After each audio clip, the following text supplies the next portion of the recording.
He asked me to keep sending him the video copies and to keep an eye on them. I needed solid proof that this wasn't just a fleeting affair. When the DVD from the investigator arrived, I secluded myself in my study, popped it into my laptop, and watched as she was intimate with another man, yet again. The week after, they switched their meeting spot, but the investigator kept track of everything, even managing to capture their voices this time. I gave it a couple more weeks, but my desire for her had vanished. I excused myself from our bed, claiming I was feeling under the weather. She seemed taken aback, and I sensed she realized things were taking a wrong turn. The investigator also snagged a conversation between Jan and her sister Carla that caught my attention. Carla asked, "How's your love life?" Jan beamed. "It's amazing. The thrill of being with two is something else." Carla warned, "You're playing with fire. Jim would lose it if he knew the truth." Jan brushed it off. "No way he'll catch on. The thought of him finding out is what he'd really hate." Carla pressed, "You need to think this through. You've got a good life, family, job. All that's at risk." Jan laughed it off. "You're too cautious. I've got this under control." "What about your kids?" Carla worried. "They're fine," Jan shrugged. The simplicity of their conversation in the face of betrayal stirred a mix of emotions in me.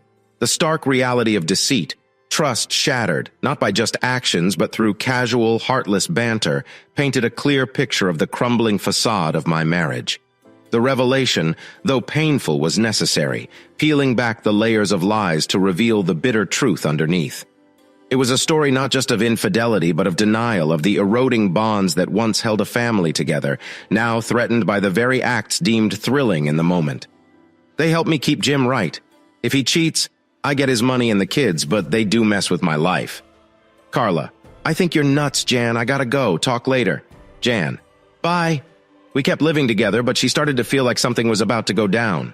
She stopped her downtown trips and became quiet, avoiding eye contact. We had a family BBQ planned for the weekend with both our families. I thought it was time to let everyone know. I was after revenge.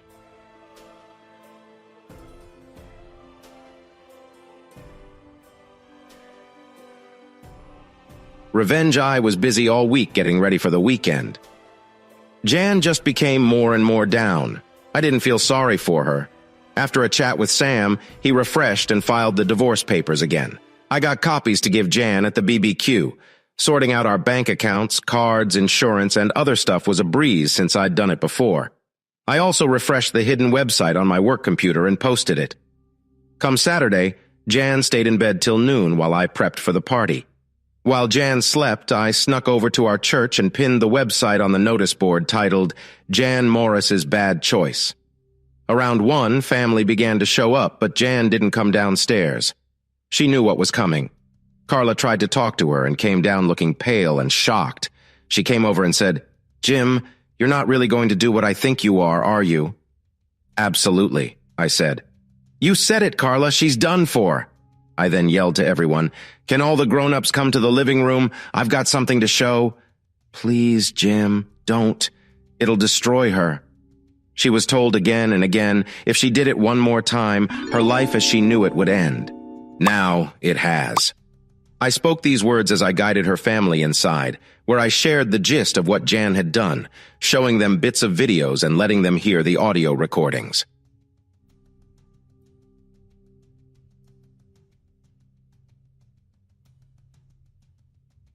The family gathering fell apart quickly after my reveal. Carla didn't watch. She went to comfort her sister.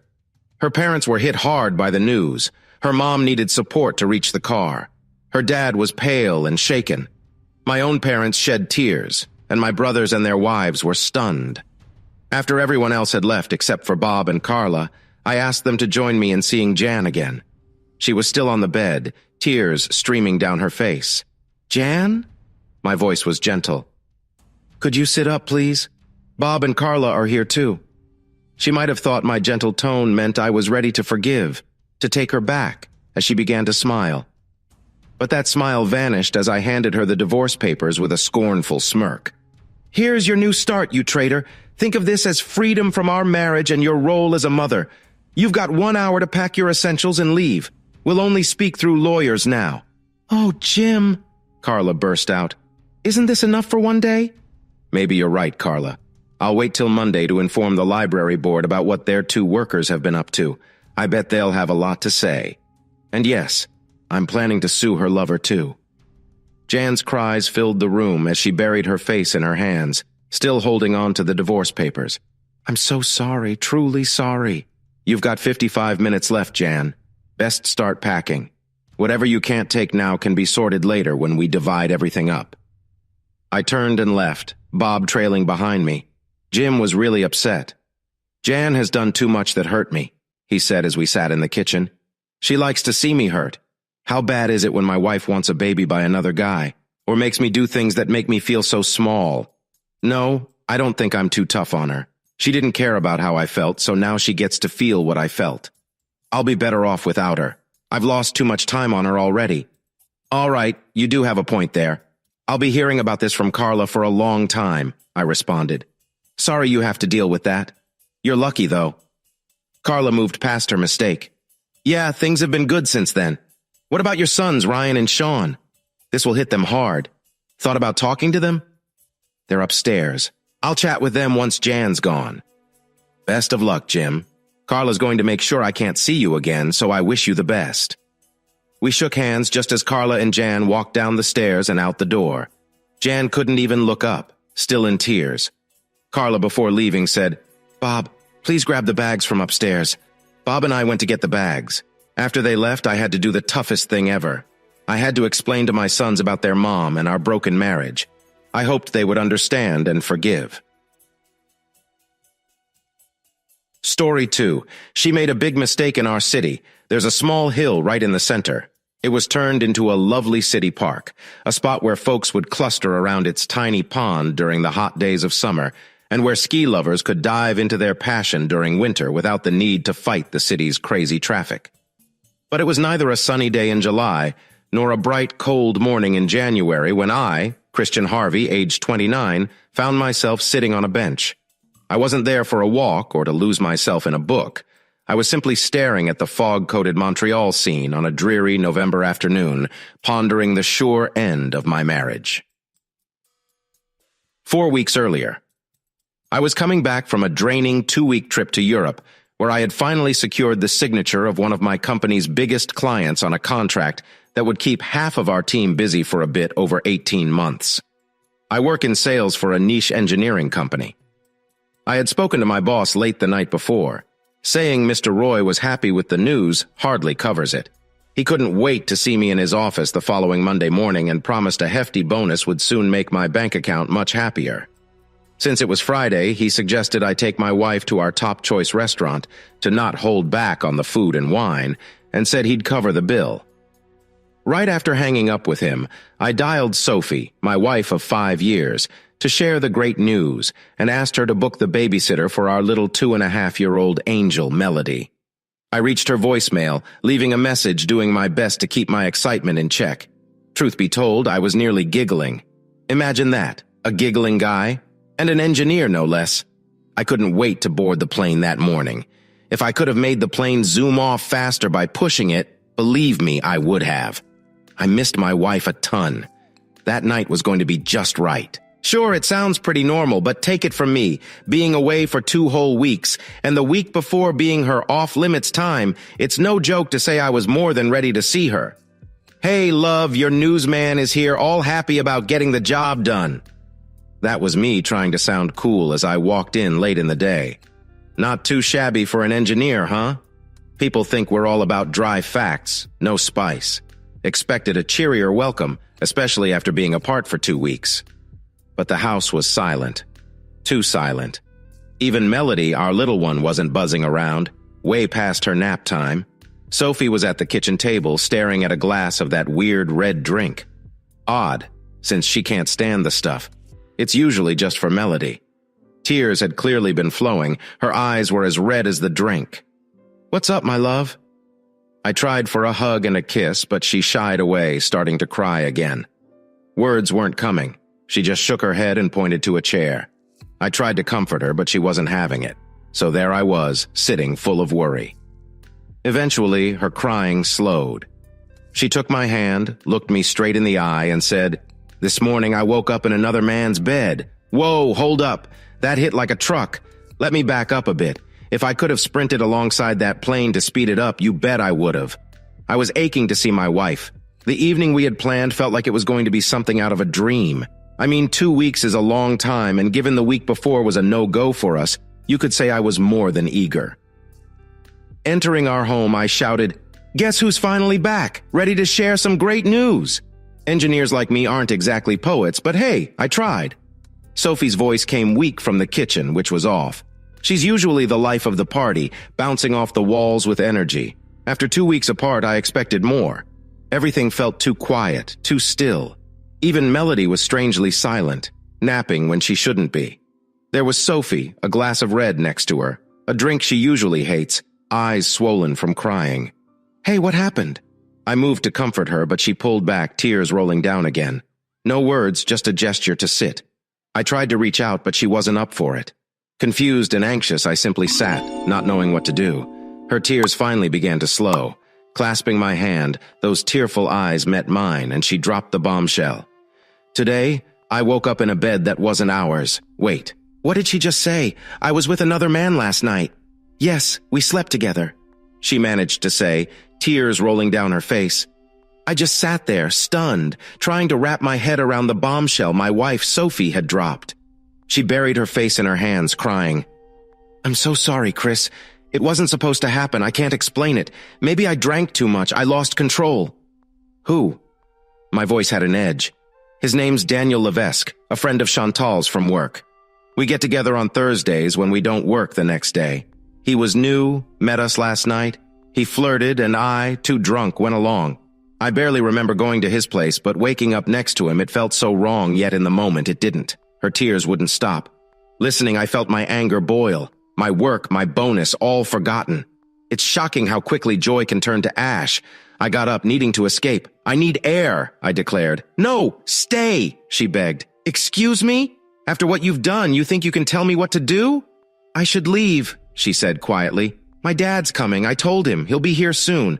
I'm going to stay with them for the weekend. I'll be back Sunday." "So will you be at your parents' or with him?" I snapped, feeling sick. Starting afresh, away from her bombshell, felt both necessary and heartbreaking. As I wrestled with feelings of betrayal and shock, the simple act of walking outside became a quest for clarity in a suddenly complex world.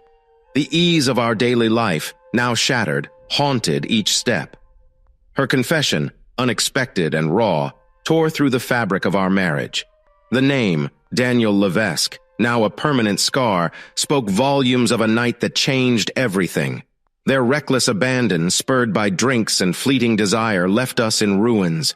The pain of her tears, the depth of her regret, none could mend what had been broken. The urge to escape, to breathe air untainted by the revelation, overwhelmed me. Yet her plea to stay, to not abandon her in this moment of utter despair, held a different weight. It was a cry for understanding, a hope for forgiveness. But questions lingered like specters in the room. Could a weekend away, a brief respite at her childhood home, offer her the absolution she sought? Or was it a mere pause before facing the consequences of a night that could not be undone?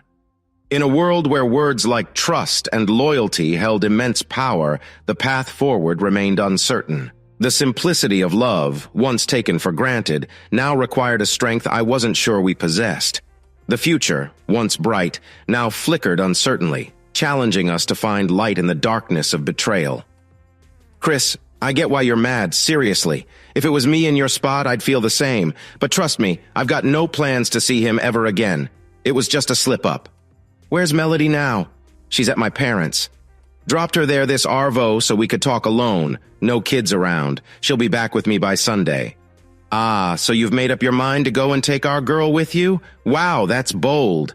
Didn't think you'd brush me off that easy," I said, my words dripping with irony. Sophie didn't flinch. "Chris, leaving you is the last thing I want, and I wouldn't do anything to keep Melody away from you ever." I noticed her dad's car pull up outside. "I love you, Chris. Way more than you realize. This mess up, I'm truly sorry. I'm heading to my folks' place with Melody because I know you. You'll need time, maybe to think, maybe to drown your sorrows, or to square things." Her voice broke. Tears started again. She grabbed her bag by the door, which I hadn't noticed when I first walked in, and quickly she was gone in her dad's car. Revenge, I muttered under my breath, as if that would fix anything. Great, so I hurt you back. Who wins then? As if I'd act that petty. Coat still on, I decided it was better to stay home with a beer than turn sour in some bar, risking too much after too many drinks. I nursed a single beer the whole night, skipping dinner. My mind was a fog, lost on what to do next, and so wiped out from traveling these past 2 weeks, I couldn't string together a solid thought. The silence of the house echoed my own confusion, amplifying the void Sophie's departure had left. In that quiet, my thoughts wandered, replaying our conversation, each word she had said. The weight of the situation settled in, making every minute stretch endlessly. I knew this wasn't just about tonight or the mistake. It was about trust broken, about a gap that had formed between us, seemingly insurmountable at that moment. As the night grew older and the beer can sat empty, a mix of emotions churned within me. Anger, sorrow, disbelief. How did we get here? Where did things go so wrong? These questions haunted the corners of my mind, demanding answers I didn't have. In the absence of sleep, my thoughts ventured towards Melody, our little girl caught in this sudden storm. The idea of her, innocent and unaware of the cracks forming in her family, brought a sharp pain, a guilt that perhaps amidst our own turmoil, we had overlooked the impact this could have on her. The clock ticked on, a reminder of time passing, of decisions that awaited, and of conversations that needed to be had. By the time morning light began to pry through the curtains, a resolve had begun to form within me. No matter the hurt and the confusion, finding a way forward, for Melody's sake, became a newfound priority. The path wouldn't be easy, fraught with hard truths and perhaps more pain, but the silence of the night had offered clarity.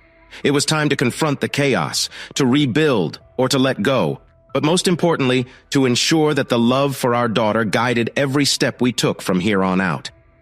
Yes, I was mad, but deep down I felt as though I had seen it coming, as if it was just a matter of time. CEGEP was where Sophie Gilbert and I first met. It's this unique school stage in Quebec, right between high school and university. We were paired up for a philosophy project during our final semester there. Our first meeting to work on the project happened at the campus cafe on a Wednesday afternoon. We were supposed to tackle our assignment, but our talk quickly shifted from the task at hand to pretty much everything else under the sun. We barely touched the work we needed to do. Long story short, by the next weekend we were dating. Sophie ended up at Concordia University, studying math to become a teacher, while I went to the Polytechnique for biomedical engineering. Thanks to both schools being in the same city, we moved in together after dating for 2 years and got married the summer I finished my degree. 3 years later, Melody was born, and for the past 2 months, we'd been trying to give her a sibling for the Harvey Gilbert family name. And no, here in Quebec, women don't take their husbands' last names when they marry. Life was good. Really good. Sophie and I, we were more than just married. We were best friends. That was until a few hours ago. Jet lag finally won over, and I headed to bed just before 9 p.m. My mind was a mess, but I pushed the thoughts aside, knowing tomorrow was another day to deal with them. I woke up at 4:30 the next morning, my mind racing and sleep nowhere in sight. There was a text from Sophie on my phone.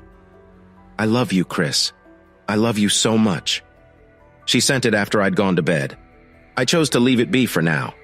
Sometimes staying quiet can save you from creating bigger problems than those that might come from speaking too soon. The tale of us, winding through years, highlighted by the highs of love and the lows of underlying tension, showcases a complex dance of emotions, decisions, and those moments that shape our lives. Our story, like many, filled with the simple yet profound intricacies of human relationships, spoke volumes of love, regret, and the often intricate paths we navigate within the bonds we build. After doing what I usually do each morning, I made coffee, grabbed a pencil and paper, and began jotting down whatever popped into my head about the whole mess. I've always found that writing down my random thoughts and looking over them the next day helps me think more clearly. Was I still in love with Sophie? That wasn't even something I needed to question. Of course, I still loved her. Love isn't something you can just turn on and off in a heartbeat. Could I forgive her? Was it better for me to stay or to go? Could I ever trust her again? If I stayed, how would I feel the next time I had to leave town for work? While I tossed these questions around in my head, one thought started to take over everything else. I've had chances in the past to grab a drink or dinner with a woman in a hotel bar or restaurant. I'm pretty sure some of those could have led to more, either in my hotel room or theirs, but I never let it happen. A lot of them were really good-looking, even stunning, but staying out of trouble was never that hard for me. So why couldn't Sophie resist? Was this Daniel guy so much more appealing than me? Did she not love me as much as I loved her? Did she not think our marriage was worth staying faithful as much as I did? And why did she just shut me down yesterday? She cut me off and took off to her parents. Yeah, that's a great way to handle things. I just hope she doesn't teach that kind of attitude to her high school students. I made myself a proper breakfast. After nearly a week in France with just croissants and jam, eggs, and bacon felt more than right. And when it seemed late enough in the morning to not upset the neighbors, I started on the last lawn mowing of the season. The rest of my day went by with me doing chores and getting my laundry done. I grabbed some sushi on my way home and decided to eat early. Right as I sat down, another text from Sophie popped up. "You okay, Chris? I'm really sorry. Love you." I had cooled off a bit since her shocker yesterday. Maybe she was onto something. Perhaps I did need some time alone to sort my head out. I struggled to find the right words to reply, still not fully ready. "Love you too, Soph. Just can't wrap my head around this yet." She sent back a bunch of sad face emojis. "We'll talk more tomorrow. I miss Melody. Don't be late coming back." Once more, I hit the hay early, eager to see my girl Melody and to talk things over with Sophie. Sunday came and went without much fuss. Sophie's dad brought her and Melody back home right after they had dinner. I stepped outside to greet them. Holding Melody close, I listened to her chatter about her time at her grandparents'. Sophie's dad hugged me tight. "I hate seeing you all in such a tough spot, Chris. Go easy on Sophie. She's really beating herself up," Norman said. "To be honest, her mom and I haven't been very understanding either," he said, looking strained. "I've cooled down since yesterday, Norm. Won't raise my voice. Just need to understand and know what's next." He patted my back, kissed his daughter and granddaughter goodbye, and took off. After reading Melody her bedtime story and tucking her in, I found Sophie in the kitchen with her glass of wine. "Skipping the wine tonight?" I joked. "No. Felt like I'd never drink again after Friday. I'm good now, though. You want some?" I opted for a beer and joined her in the living room, ready for her to break the ice. "Chris, I love you and I'm so sorry." "Got it, Soph. Let's talk."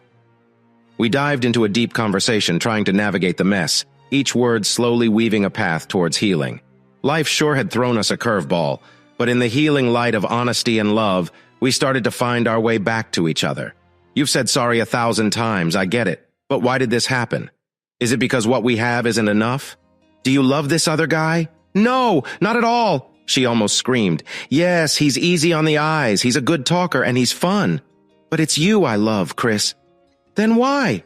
She fiddled with her glass, lost in thought. "I don't know. The wine made my thoughts all fuzzy. I missed you a lot and I started feeling lonely." "That's no excuse, Soph. I was almost home." "You just had to wait a bit longer and I would have been here," I yelled, losing my cool.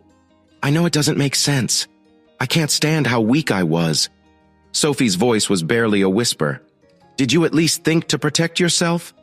Sophie looked at me, her eyes welling up, and then she broke down into tears. That told me everything. Sophie's cries were so loud they woke Melody up. I found an excuse to leave the heated kitchen and went upstairs to calm my little girl.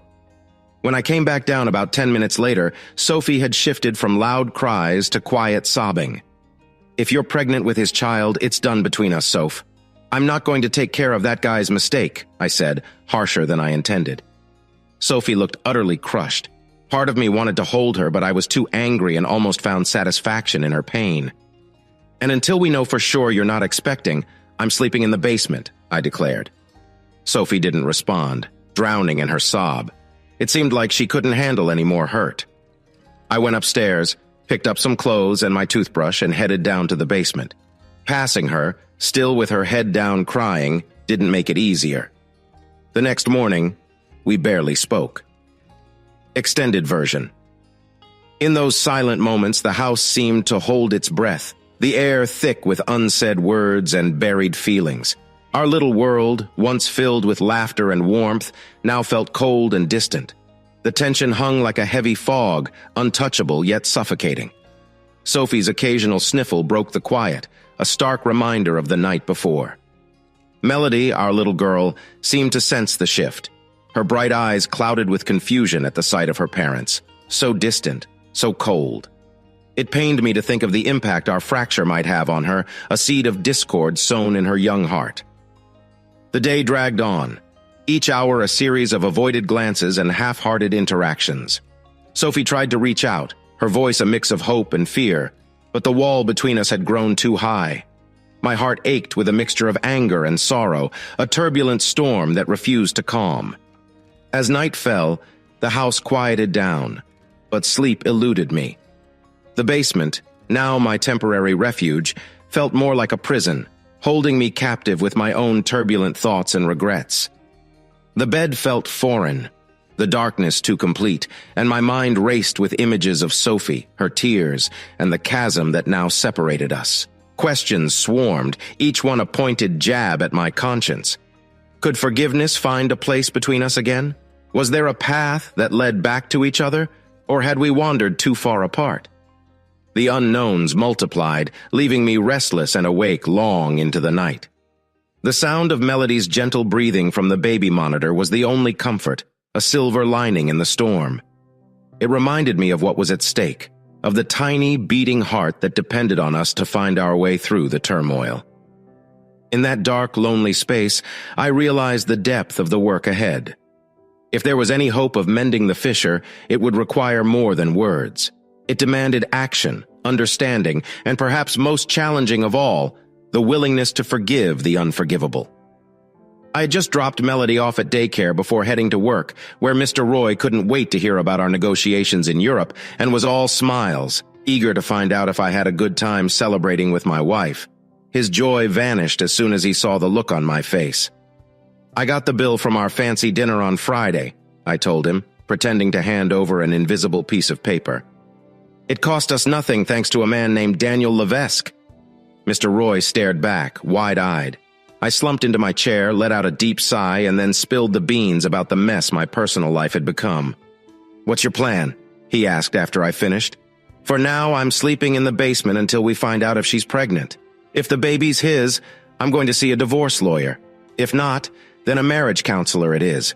Might need some time off soon." He assured me it wasn't a problem, thanked me for my work in Europe, and left, leaving me to my thoughts in the silence of my office, wondering how I'd make it through the day.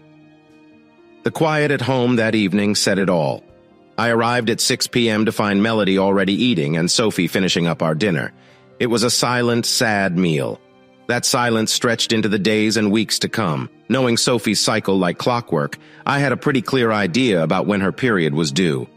She became noticeably anxious as that day came and went with no sign. By that point, I was fairly certain of the outcome, so 3 weeks after that disastrous Friday, I made an appointment with a divorce lawyer. The decision weighed heavy on me, but in the swaying dances of life, sometimes the music stops and the lights turn on, revealing truths we wish stayed hidden in the dark. These moments, though, they forge us.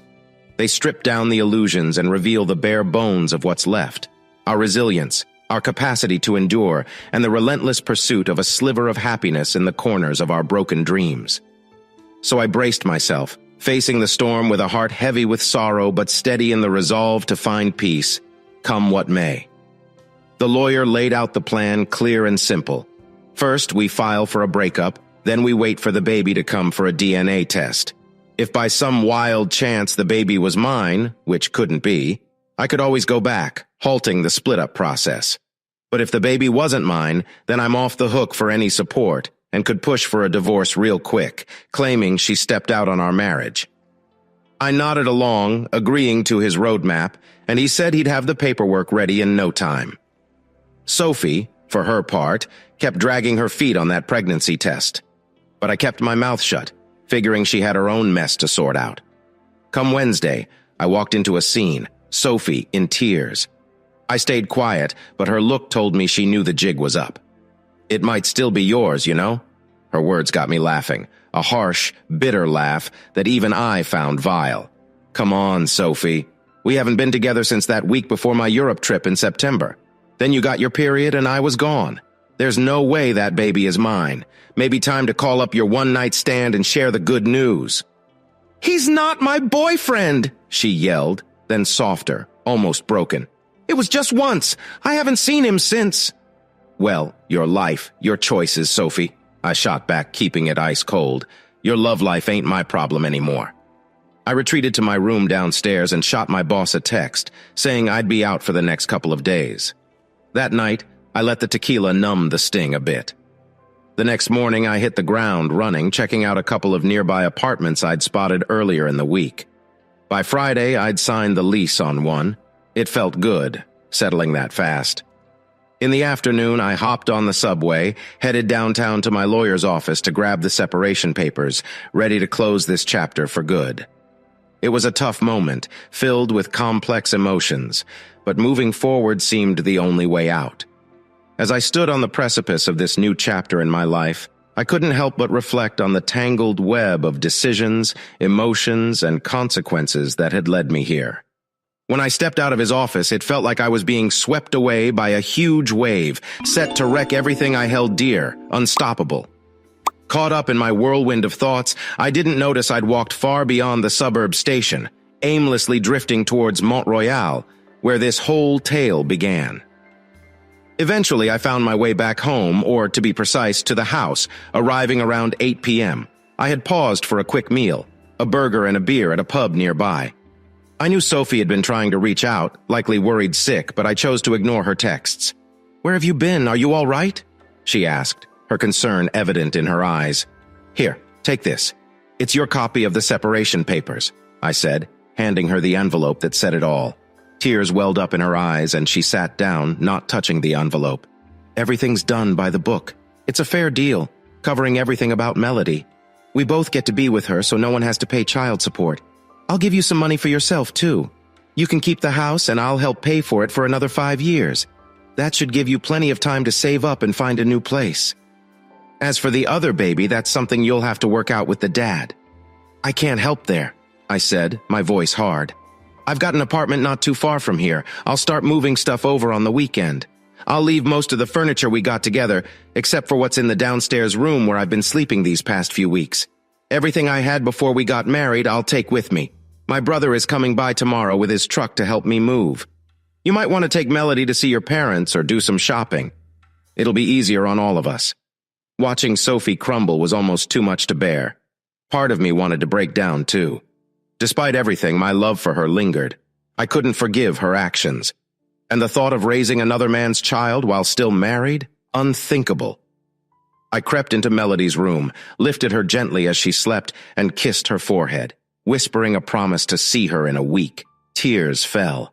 The thought of being away from my daughter every other week hurt deep. I laid her back down and headed to the basement to pack up my stuff.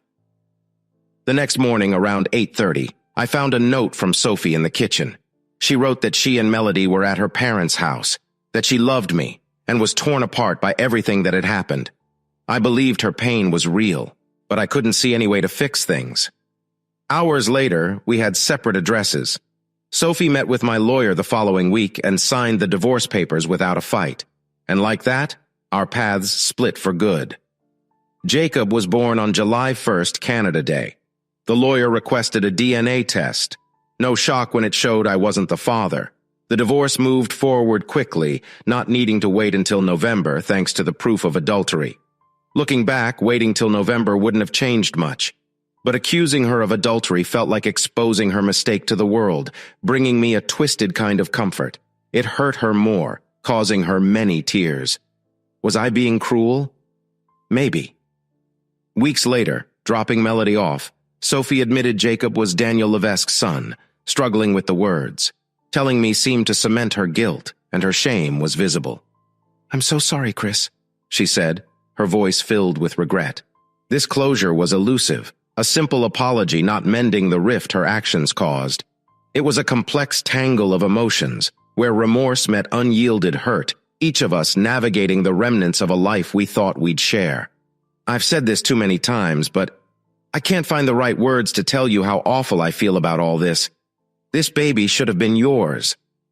For some reason, learning that this Daniel was the real dad made me feel a bit better. At least, she hadn't been reckless, ending up with a child by someone she couldn't even recall. Yet, it was odd that I even cared about this. I half thought Daniel would move in with Sophie, that they'd start a life together. So I got a private detective to dig up everything on him. Not that I wanted to snoop or figure out what was really going on between him and my soon-to-be ex-wife, but I needed to be sure he was decent, that my little girl Melody would be safe around him. The PI found out he was 34, a bit older than Sophie and me. He edited books for kids in grade school. I felt a sting knowing he was single. There was a photo of him with a beard. Somehow, he looked known to me, like I'd seen him around before, but I couldn't place where or when. Was he around Sophie way before she let on, or much closer? This thought bothered me. Was I jealous? No, why would I be? After all, Sophie and I were nearly divorced. Yet, I pushed that thought away. The report mentioned he had a brother he didn't talk to much, up north in Kuujjuaq, Quebec. The detective watched him for 2 weeks. Daniel went to Sophie's every day but didn't live with her. He didn't even stay the night. Maybe they weren't together in that way after all. Time passed. Sophie took Melody and Jacob to her folks' home for Christmas Eve. On Christmas, I went over to Sophie's to pick up Melody, and for the first time, I ran into Daniel, who was getting Jacob ready to take him along. I was still really mad at him, and he could tell. Also, there was this odd sense of knowing him that I felt, and by the look on his face when I took off my frosted glasses, he felt it too. Yet I managed to give him a polite handshake and say hello, even though I really wanted to kick him hard. I never saw it before, but you two look so much alike. It's kind of strange, Sophie mentioned, just moments after Daniel and Jacob had left. Her words made me think. That might explain the strange feeling of knowing him. Could we be related? It seemed not. The DNA tests showed there was no link between me and Jacob, so being related to Daniel seemed out of the question, but we did look a lot alike. "Daddy!" Melody squealed with joy when she saw me, running down the stairs. "Hey, my little flower!" I greeted her, lifting her up. "Dad missed you a ton!" "Look, Dad, her name is Zaza," she beamed, showing me her new doll. "Daniel got it for me. That hit me like a punch." This man, who I saw as my foe, had bought my girl a sweet gift for Christmas. I felt small, unable to even be nice to his son. As Sophie and I got Melody ready for the cold Christmas air, Sophie hugged her and gave me a small kiss. I could see her eyes were wet as Melody and I went off. Christmas dinner with my folks was always a big thing. My mom's and dad's families always got along well and were all close friends. In this moment, amidst the family, laughter, and warmth, the earlier tension began to feel distant. While helping Melody with her coat, a clarity washed over me. Perhaps it wasn't about the past disputes or the cold looks exchanged that morning. It was about these small acts, a gift from a so-called enemy, the laughter of our child, the shared looks of understanding with Sophie that stitched the fabric of our lives together. The dinner table buzzed with conversation and clinking glasses. My parents, always the gracious hosts, welcomed everyone with open arms.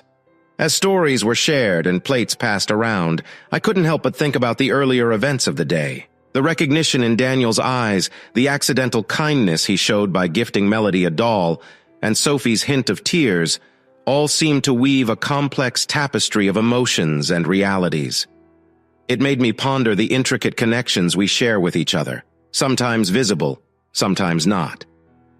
As the night drew on and Melody's laughter filled the room, mixing with the voices of family and friends, I realized that despite the complexities, what truly mattered was the love and the shared moments of joy. It was a reminder that even in the face of adversities and unexpected turns, the essence of life lies in these connections and shared experiences. In a quiet moment, watching snow fall gently outside, a sense of peace settled over me. The day's tensions, the conflicts, and the unexpected resemblances all seemed to find their place in the larger scheme of things. It was a Christmas that unfolded layers of emotions and thoughts, leaving me with a deeper understanding of relationships, kindness, and the unexpected ways our lives intertwine. My mom's big brother and his wife were really close to my dad's only sister and her man. They all first met at my folks' wedding, and since then they became real tight. You seem a bit down, kid. All good? My dad, who used to manage people at work, could always tell how someone was feeling. I didn't want to dive deep into my feelings, but I knew he'd worry all night if I didn't share. So I opened up about how much I looked like this guy, Daniel Levesque, and my mixed feelings about the doll he gave to Melody for Christmas. Dad listened, and in his wise way, he helped me see things clearer with just a few words. Look, you got your answer to the why question now. That night, Sophie was with him, his looking like you probably made it feel less strange for her. And about feeling bad for not being nicer when he brings stuff for Melody, remember, you didn't do anything wrong here. It's not on you to fix anything. He's the one who should be trying. Dad's advice always took a bit to sink in. Over the next months, I started feeling a bit better about the whole thing and wasn't as mad at Daniel as before. A week after Jacob's first birthday, Melody, who was just 4 but could talk really well, and I had an interesting chat. Hey, Melody, when Daniel comes over, does he hang out for a while? Does he ever have dinner with you guys? Nope, he never stays. Just picks up Jacob, then leaves, she said. So Daniel and your mom aren't close? No, they just talk a bit, only about Jacob. And is he nice to you? I felt I had to ask. Dad's insight on dealing with tough feelings and the little talks with Melody helped me start to deal with the complex ties and emotions in our blended families. Yeah, he always says hi and wants to know what I did all week, but he never digs deeper because his visits are quick. All right. And does your mom get sad when he's gone? Yeah, she ends up crying because she misses Jacob, but she cries even more after you leave. Right then, there was a knock at the door. It was Jasmine, the kid living below us, coming to ask if Melody could play. Go on, have fun with her, I told Melody, so Sophie wasn't over me yet. That thought gave me a mixed feeling of guilt and a bit of joy, though I wished she'd move on since I had no plans of going back to her and taking care of someone else's child. By the end of summer, we got the hard news that my last granddad, my mom's dad, had to be moved to a special place because his Alzheimer's got too tough for the people at his current home to handle. Since my work was close to that place, I decided to visit him at least once a week. It was something that would make my mom feel better. A few days after he moved in, I met Roxanne, the new nurse looking after him. She was short, with dark hair, very orderly and sharp in her thinking, and had bright blue eyes that shone behind her thick glasses. She was all about her job, but also very private, almost seeming distant. I saw that as a challenge. It took weeks, but I finally got past her defenses, and we started getting along really well. The more I got to know her, the more I was drawn to her. But since she was caring for my grandpa, I felt I couldn't make a move towards anything more personal. When Christmas came around, Sophie had Melody that week and asked if I could pick her up from daycare on Friday afternoon instead of our usual Sunday handover. This was because of her Christmas party. Of course, I agreed. I was glad for the extra moments with Melody. That Friday night, I went to sleep late. I had to see the end of the 2 movies I rented. Yep, those stores were still a thing. Just 10 minutes into bed, my phone lit up with Sophie's call. My heart skipped. Sophie? What's up? You good? Chris, oh my God, I'm so sorry. Her words were all over the place. Back in my college days, studying how stuff works, we joked you needed 3 parts to a real bash: solid, liquid, and air. Sophie's night sounded heavy on the liquid. Or was it air? Soph, what's all this? I asked, a mix of worry and amusement in my voice. I'm sorry I had a baby, Chris. I still love you. You get that, right? You know I do, right? Are you all right, Sophie? Can you get home safe? Yeah, just not yet. I've had a bit too much, I think. She giggled. Sophie, want me to drive you home? I pushed. No, Chantal's husband is on it. Hope he keeps it clean in the car. She laughed out loud. Then, silence. She hung up. I knew she still had feelings for me, even if she'd never say it again. Was it pride, or was shame keeping her quiet? That was a road I didn't want to go down. I stopped myself from calling her the next day. Didn't want her to think I was hovering or spying. Maybe her night ended with someone else. But that was her life. Though, not gonna lie, it stung a bit. Around 1 p.m. the next day, Sophie rang me up. Hey, Chris? My phone tells me I called you last night around 1 a.m. Really sorry if I woke you. Just needed to say sorry." Her voice was full of regret. "It's cool, Soph. I was up anyway, just finished some movies." "Oh, okay, that's good. Guess I had a bit too much." "Yeah, a tiny bit," I said with a light laugh, trying to cut through the awkward. We both knew there was more between the lines, a shared past and emotions left unspoken. Our conversation danced around the edges of a deeper truth, each word heavy with meaning, yet neither of us fully diving into what really lay in our hearts. The call ended, but the silence spoke volumes. It was a delicate balance between moving on and holding on to memories too precious to let go. "Did I say something bad?" she asked slowly. Sophie often forgot things after drinking a bit too much. "Nope, all good. You just said you were having a good time. Did you get home okay?" "Yes, Chantal's husband drove me," she answered. "All right, good. Thanks for making sure," I replied. There's another thing. The plan is you bring Melody to me on the 23rd because she's with me on Christmas Eve. How about you join us for dinner that night? I think Melody would be happy to see both her parents together." This was new. Sophie and I were okay. Okay as in polite, but not really friends. We had unspokenly decided it was best to keep a bit of space between us to avoid any old hurt. We hadn't shared a meal since that last tough Friday night 2 years ago. Truth is, I felt better about her now. But still, the idea didn't sit right with me. After a moment, I agreed, thinking of Melody. "Thanks for the invite, Sophie. I'll be there," I said. "Jacob won't be there, by the way. Daniel can't bring him until lunch on Saturday," she added. My hesitation suddenly left. Was I really worried about facing an 18-month-old kid? That dinner never happened. My grandpa died on the morning of the 23rd of December. I rang Sophie to let her know. She said she was sorry and got that I had to cancel dinner to be with my mom that night. It was a sad Christmas, ending with a funeral in early January. "Hello, Roxanne speaking. Hey, Roxanne, Chris Harvey here. How's it going?" I waited until the end of January to reach out to Roxanne. I had to skip town for work for a good chunk of January. Right when I was gone, a new Korean spot popped up near my office, raking in rave reviews. Knowing she was all about Asian food, it seemed like a choice pick. Our dinner that night ended up being real nice, even if it started off a bit stiff. This was my first time out with someone new since Sophie and I got together 12 years back when we were just 19. To say I was green at dating again would be an understatement. But soon enough, we found our groove in chatting. Talking about my grandpa being gone kind of paved the way for topics we'd never hit before. We saw each other a few more times, and on Valentine's, she ended up staying over after we got intimate for the first time. It was a whole different vibe from being with Sophie, but pinning down how was tricky. I managed to keep this under wraps from Melody for a spell. For whatever reason, I didn't want Sophie catching wind I was seeing someone new. But nothing lasts forever. One night at Place d'Art, this big-deal music venue in the heart of Montreal, we bumped into Sophie's sister Natalie and her man Mark. Natalie taught French, just like Sophie, but at high school. Mark's job was a mystery, but what was crystal clear was the guy was a total pain, ace at making folks squirm. My dynamic with Natalie was always kind of off, and why was beyond me. But there I was, having to say hi and bring Roxanne into the picture. Mark, being the tool he is, made her flush with his look-over, like he tended to do. Did I say he was an idiot? How fast Sophie got the news, I can't say, but she kept mum about it.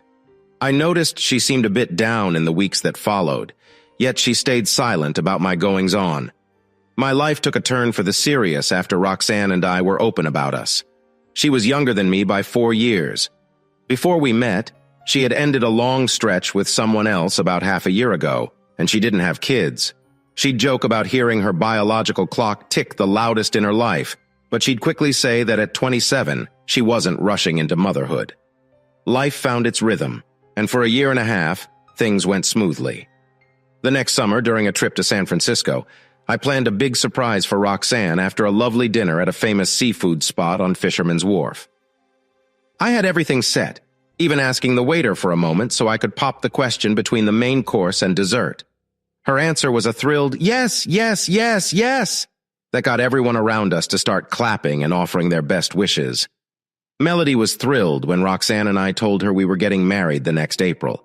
She was beyond excited when we asked if she would be the lead flower girl, already picturing her dress and eager to tell her friends at school. 2 weeks later, I went to pick up Melody from her mom's. Roxanne stayed in the car while I went to the door. I noticed Sophie seemed quieter than usual. At first, I didn't link it to the wedding news.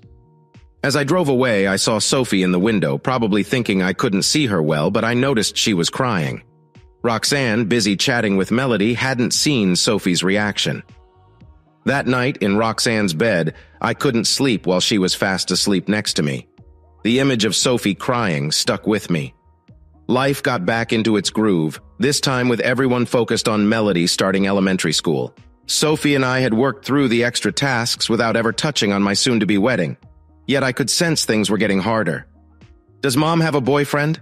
I asked Melody one night, trying to keep it light. "No, she's alone," Melody answered back. "Does she go out with friends sometimes?" "Not much. She looks after me and Jacob. She's always at home. She cries lots." "I don't know why," she said, a hint of sadness in her voice. Suddenly it hit me. Melody, now 6, couldn't recall the time Sophie and I were together. Sophie and I as a couple were never in her memory. This thought almost knocked me over. We often forget how big our choices affect kids, simply because they see time differently than adults do. The following week, Roxanne got awesome news. She was promoted to assistant head nurse in her department. We celebrated at her most liked place to eat that evening. The thing is, this job will change my hours a lot. I'll still work nights and some weekends, but what I do each day might be different. I'll find out my new hours after Christmas, she shared as we waited for our dessert. In that case, I was going to book our honeymoon tickets next week, but it seems wise to wait until you get your new hours, I said. That turned out to be a smart move. At our Christmas party in mid-December, I found myself talking with work friends. Roxanne couldn't make it because she had to fill in for 2 sick colleagues with a night shift. The party was in a fancy hotel downtown. That Friday night, the hotel had 2 parties going on in different rooms. Through these shifts and celebrations, life's complexities unfolded, reflecting both the joy of accomplishments and the shadow of past decisions. Life, with its mix of joy and sorrow, was ever present, teaching us the value of understanding and patience. The year had been one for the books, and our boss, true to form, wanted to celebrate big. So there we were in the thick of a party where wine and fancy drinks were everywhere you looked. On my way back from the bathroom after having let go of beer number 8, of the 3 I actually drank, I walked straight into a dream. A tall redhead with a smile that could turn winter into summer stood in front of me. "Oops, maybe I should take it easy on the wine, huh?" "I'm Catherine," she said, her hand outstretched. No, the fault's mine. I should have looked where I was going. I'm Christian," I replied. We got to talking. She was from the law firm partying next door. A lawyer, no less, with a focus on international business deals. The moment I said I handled international sales for an engineering firm, our chat kicked into high gear. It felt like we had known each other for ages as we grabbed another drink, then another, diving deep into personal territory. And then, well, the details got fuzzy. When I woke up the next day, trying to piece together my last memory, I found myself in a bed not my own. Or was it mine? It didn't matter much, honestly. She was there with me, and that's what counted. "Slept well, stranger?" That voice, it was like a splash of cold water, but in a good way. "Hold on a minute! That wasn't Roxanne's voice. My eyes barely open, I saw a flash of red hair. Ah, shoot! Her name, right, Catherine. Her laugh cut through my panic. Looks like someone had more fun than they remember. Don't fret, you were memorable, she teased. Did we? Yes, twice, believe it or not. Ah, really? Oh, wow, that's good? Absolutely. Miraculously, I didn't have the hangover from hell. Quite the opposite, actually. Catherine got up and rushed into the shower.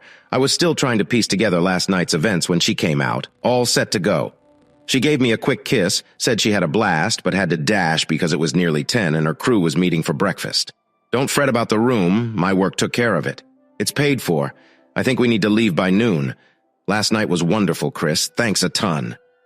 She was halfway out when she glanced back. Also, don't worry, darling. I'm taking precautions, she said with a playful wink, and then she was out the door.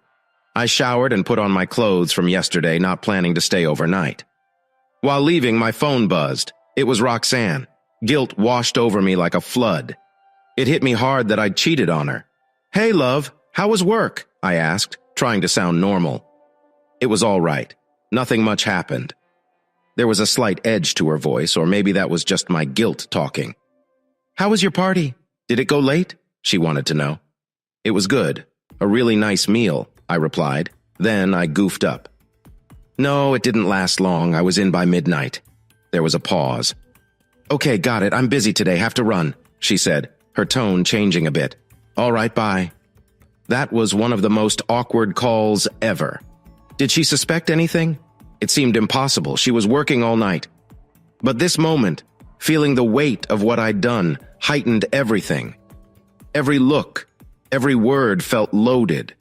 And really deep within, the trouble wasn't about getting caught. It was about facing the truth of my actions, the betraying, the sneaking around. If only talking about it could make things right. But words, especially those left unsaid, have their own way of echoing, revealing truths we try to hide. So there lay the heart of it all. The need to confront, to admit to the missteps, the fear of unraveling what we hold dear.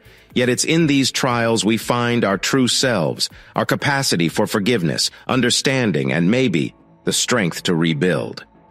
After working nights, she often goes back to her place, just a quick 5-minute drive from work.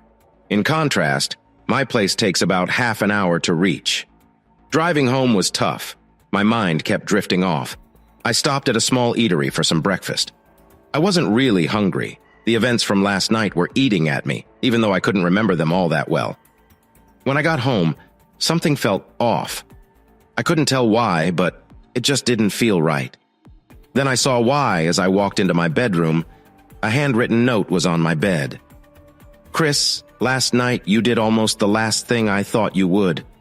You were with another woman. Then this morning you did the thing I least expected. You lied to me. How do I know? Work was slow last night. My team said they could manage without me. I had a dress ready just in case I could leave early. So I changed, got ready, and drove to your Christmas party to surprise you. But you didn't see me. You were too busy with that woman in red. I watched as you two left together. I left in tears. I came by this morning to maybe sort things out. Then I found you hadn't been home. I called you and you lied. Right to my face.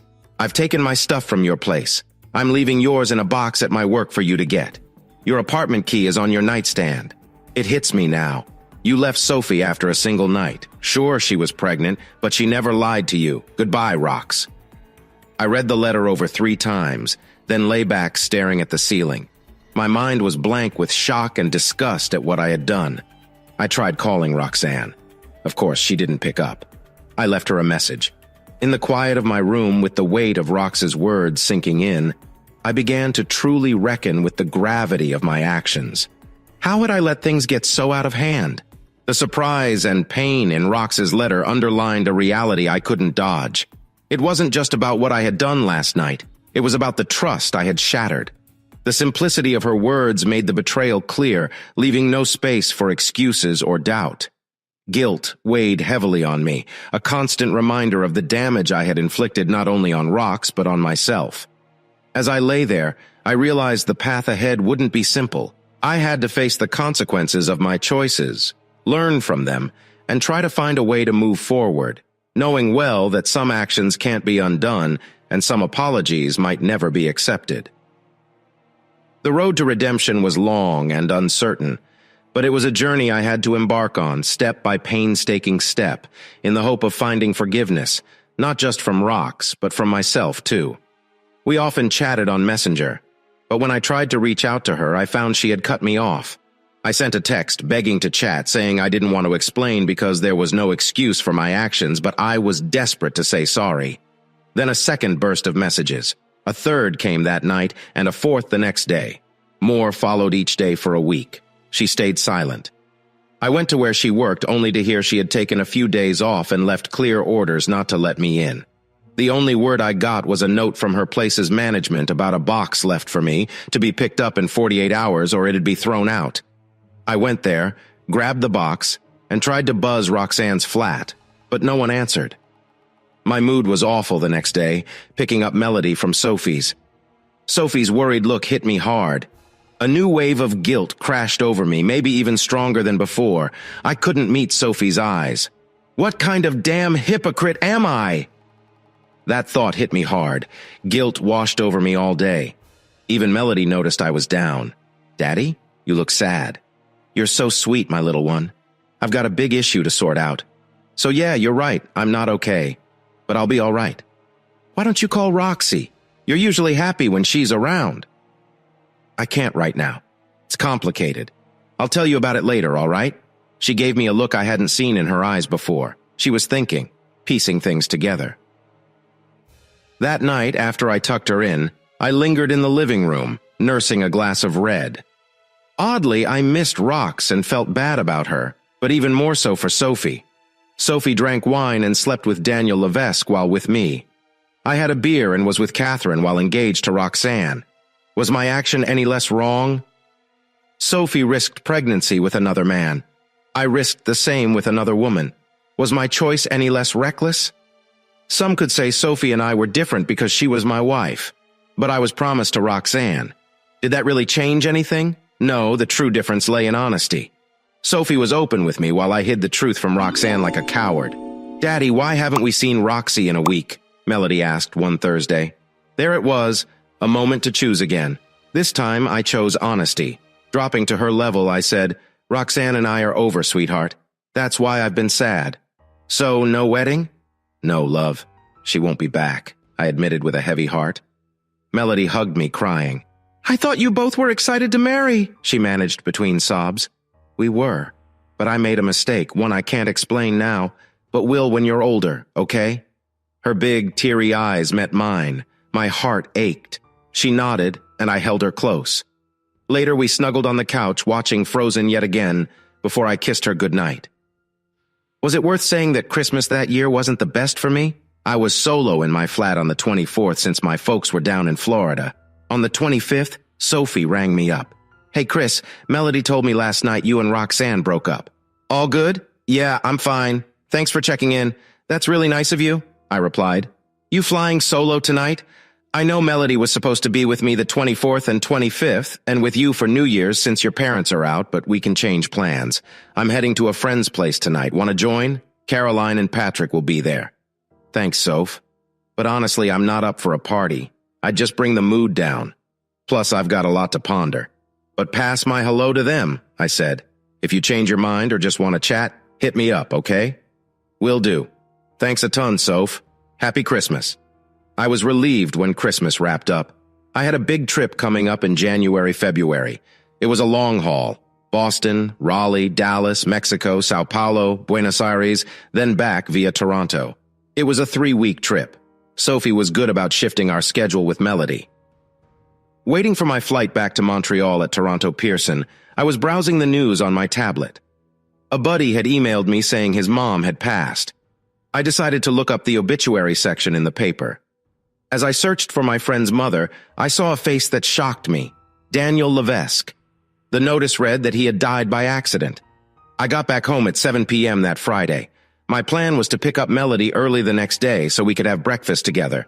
I decided to call Sophie. "Hey, just landed. How's everything?" "I'm all right. It's been a long day. Want to chat with Melody?" she said. "No, it's fine. I'll see her in the morning. I wanted to check on you, though. I read about Daniel passing away. Why didn't you tell me last week? Why should I have told you about him? He's just my second kid's dad. He's not my partner. Haven't I said that enough?" she replied sharply. "Hey, sorry. I wasn't trying to suggest anything. I just wanted to say I'm here to help if you need it. I know he wasn't your partner. Let's not worry about it. I'll grab Melody tomorrow." "Sorry, I didn't mean to snap at you. My apologies. And yes, it's been tough. I had to tell little Jacob that his dad won't come back. He's only 3. He misses his dad, but I don't think he fully gets that he won't see him again. It's been rough for him and for me." "It's all right, Soph. I get it. And how's Melody?" "I know she's close to Jacob. She didn't say anything about Daniel. She's been a star with her brother. And no, she didn't tell you because I asked her not to." I took in all Sophie had shared, understanding the strain and sadness in her voice. I promised myself to be there for them in any way they needed. Tomorrow I would start by just being there for Melody and by extension for all of them. It was a reminder of how life's complexities and sorrows bind us, asking for empathy and support where we can give it. I needed to share this news myself. Talking about Daniel was always a touchy topic. I get that. Still, finding out through the newspapers wasn't what I hoped for. It bugs me when folks tiptoe around me, scared I'll snap. It feels like they see me as a kid. I got why Sophie did it, but it irked me, being treated like I was on the edge of breaking. Or was I upset with myself for giving her that impression in the first place? I mulled over going to the funeral home to say I'm sorry for their loss. After a chat with Mr. Roy on Wednesday, I had taken a couple of days off to gather myself. He nudged me towards going. Chris, why not go? It could be a step towards healing old wounds. Reaching out and offering a smile to someone who's hurt you ain't easy, but once you do, it's tough to hang on to anger and deny forgiveness. And with forgiveness comes peace. Mr. Roy's wisdom wasn't for nothing. He's known for his good advice. Maybe I should have turned to him more before. So I showed up at the funeral home late Saturday morning, not telling Melody or Sophie. The room was half full. Sophie was the first person I spotted. She seemed shocked to see me. Melody and Jacob were there too, Jacob looking a bit lost. I tried to chat with him, but he hid behind his mom. I didn't push it. Sophie mentioned Daniel's mom had passed away years ago and his dad was here. I knew this from a private investigator's report, but I kept that to myself. As I moved to meet Daniel's dad, a couple of people stopped me, asking if I was Daniel's brother. It was a strange moment, full of heavy hearts and awkward silences. But beneath it all, there was this thread of possibility. Could this be the first step towards letting go of the past? Standing there, in a room full of memories and what-ifs, I realized this was about more than just Daniel. It was about finding a way to heal, to move forward, even if it meant facing the people and places that reminded me of old scars. So I took a deep breath, ready to extend that hand Mr. Roy talked about. Maybe, just maybe, this was the start of something new, a path towards forgiveness and ultimately peace. Nope, not me. Just no Daniel, I said with a nice smile. Oops, sorry. But you two could be twins. That was odd. I made my way over to the dad and said how sorry I was, telling him I was Sophie's ex. Mr. Levesque paused but then shook my hand. It's strange, you know. You kinda look and act like my boy, but I guess hearing that doesn't make you feel good, Mr. Harvey, right? You must have really disliked my son for what happened to your marriage? Before me was a man who liked straight talk. He wouldn't settle for less. You see, Mr. Levesque, I think it's better to believe my marriage fell apart because of a mix of things, not just what your son did. I don't blame Daniel. He just saw a chance and went for it. Who's to say you or I wouldn't have done the same in his shoes? I know I can't. Mr. Levesque looked deep into my eyes for a bit, then clasped my hand in his. You're speaking wise words. You're giving me something to think about. I wish you well, Mr. Harvey. The next spring, I had to change the plan for looking after my kid. I was on a bunch of short trips to the USA, gone most work days, so my daughter Melody and I hung out mostly on weekends. That weekend, I had promised to take Melody to a buddy of my dad who owned a farm so she could ride horses. She couldn't stop talking about it all week. She was all set when I got to Sophie's place that Saturday morning. I'm all set, Dad. I'm so excited. She was over the moon. How are you, Chris? Sophie looked kind of down. Then I saw Jacob. He was just standing there by the kitchen door, tears rolling down. Seeing a kid cry breaks my heart. When I looked at Sophie, I got it right away. We said our goodbyes and left fast, not wanting to make things hurt more. We had a great day at the ranch. Melody loved every bit of it, yet I couldn't stop thinking about Jacob. Till then, he was just the baby who made my family dream impossible. But seeing him with tears in his eyes hit me hard. This little boy was never really wanted. He came into the world as an unwelcome surprise.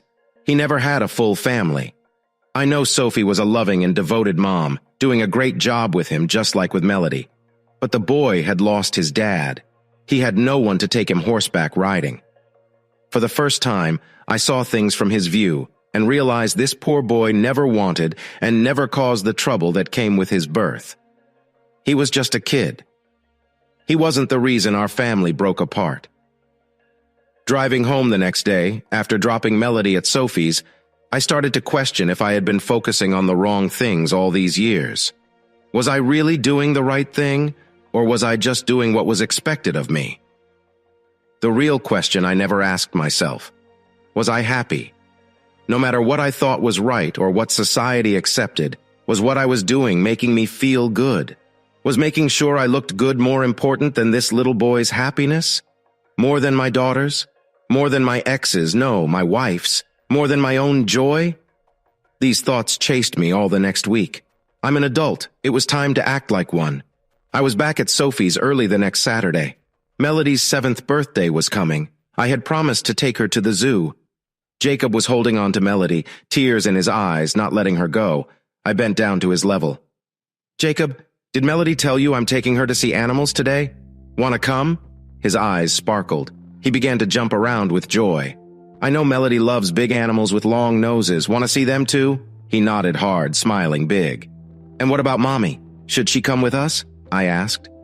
"Oh, I'm not up for going out, Chris," Sophie said. "I think we can make it work. Let's all go for some fun. Why not?" It was a great day. Jacob was scared of the big-nosed animals, but he loved the tall ones with long necks. We went to Sophie's house that night. After the kids were asleep, Sophie and I had wine in her living room. It was time for a very needed talk. "What happened with Roxanne, Chris?" I looked at her for a bit. Then, I knew it was time for the truth. The kind of moment when you see everything clearly, knowing it's going to change everything. "I was unfaithful," I said calmly. Sophie sipped her wine, quiet, letting me continue. I told her everything, no making it sound better than it was, just the truth. Plus, what I had thought about in the past months, why I came to Daniel's goodbye, and why I started talking to Jacob. Sophie listened without cutting me off. When I finished, she looked at me, her eyes not warm, and took another sip. "I really want to scold you, Chris. I wish I could make you see how wrong you were, but I won't. There's no point. You've already beaten yourself up." "Yep, Soph, I've learned a lot over time. Wish we knew this stuff 4.5 years back," Sophie said, turning her gaze away. "Plan to keep learning," I told her. Next week, I was away. In my hotel room in Atlanta on Monday night, for the first time in 4.5 years, I let my mind wander to thoughts of Sophie in a way I hadn't allowed before. The feeling hit me instantly. Thinking of her for the first time in years, I touched myself and experienced an intense climax, more powerful than any I remembered with Roxanne. That meant something big. The next day, I texted Sophie. "Hey, Soph, can we go out for dinner Friday night? Think you can find someone for the kids?" She responded with smileys that said everything I needed to know. Melody was over the moon when I told her she'd be the flower girl. Jacob was just as happy to hear he'd be the ring bearer. It had been more than a year since that day at the zoo when Sophie and I decided to see if our marriage still had a spark after all that time. Turned out it did, because things reignited fast. I stood in Sophie's parents' garden, watching her walk down the aisle again, her father beaming proudly. All our parents were thrilled we were giving things another go, and I hadn't heard a single negative word about remarrying a woman who had another man's child.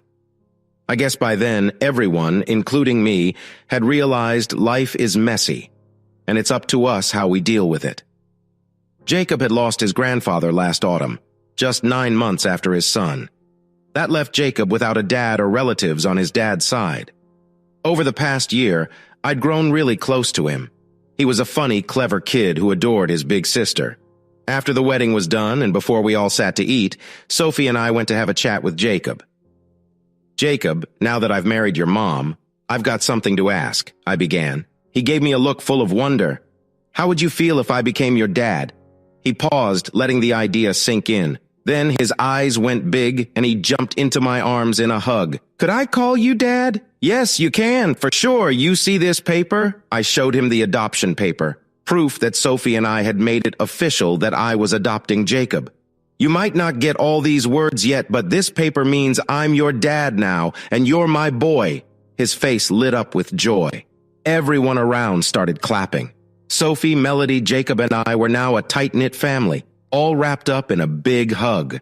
This moment was more than just words on a paper. It was the start of our new life together, one where love was the main thread holding us close. Jacob, with his big eyes shining, now had a dad he could look up to. and I had a son to share my world with. It was a new chapter for us all, filled with promises of shared laughter, lessons, and love. As we stepped back to join the others, the cheers and smiles from our friends and family wrapped around us like the warmest blanket, marking the beginning of our journey as a family united not just by vows, but by heart. Hey, listeners!